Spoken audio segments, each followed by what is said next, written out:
one of the key challenges is to be clear about what is the purpose or task of your leadership. Now that may seem a bit strange because surely your task or your purpose is quite clear, and it may be specified in your job description, or your own boss may have made it very clear about what it is you should be doing.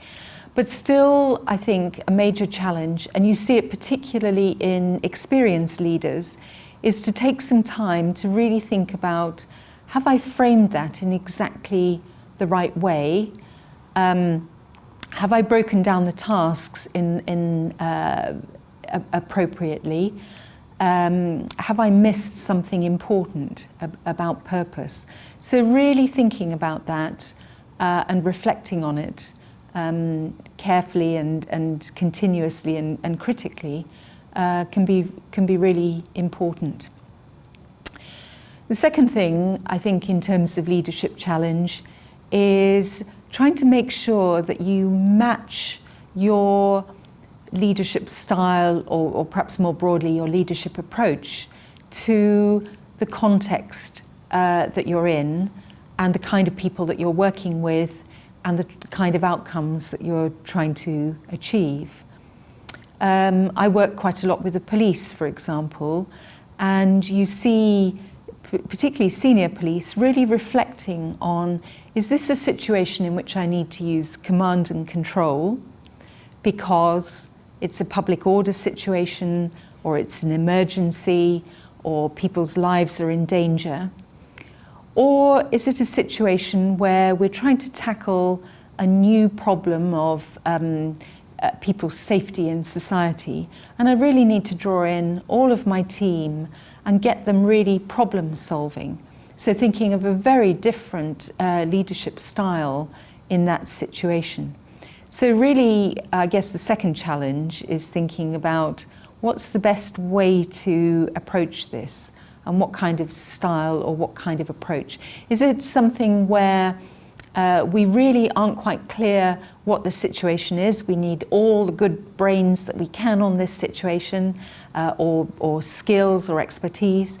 Or is it something where we've done this before, we know how it's done, my job is to make sure it's done on time, to high quality, with people feeling fulfilled and happy as they do their work? Another challenge I want to bring up is the idea of maintaining grace under pressure.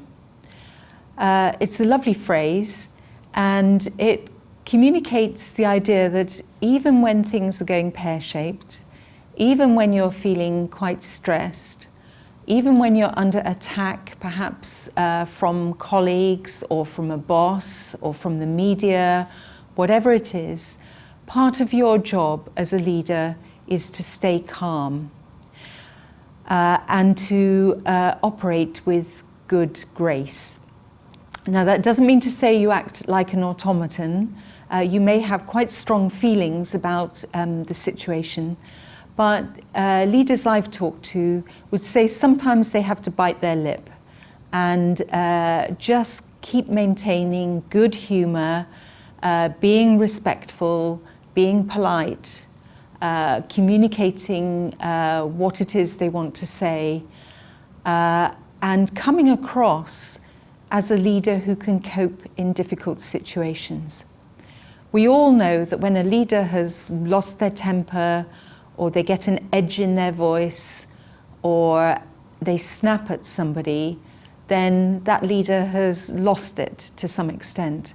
And so this ability to maintain a calm, good-humoured sense of grace is invaluable.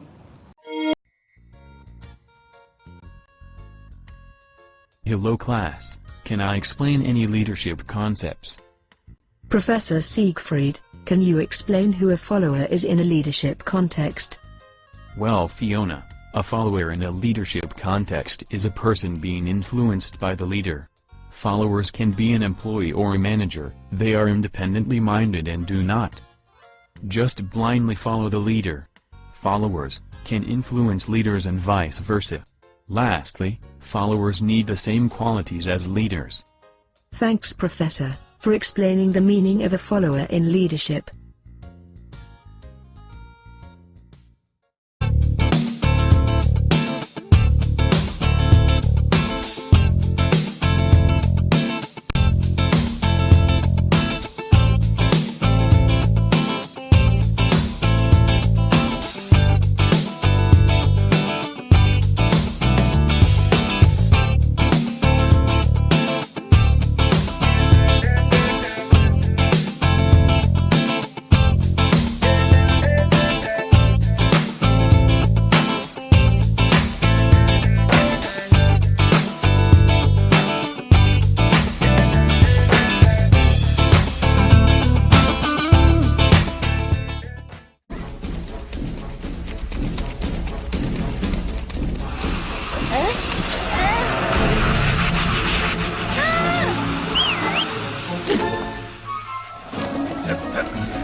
Followership.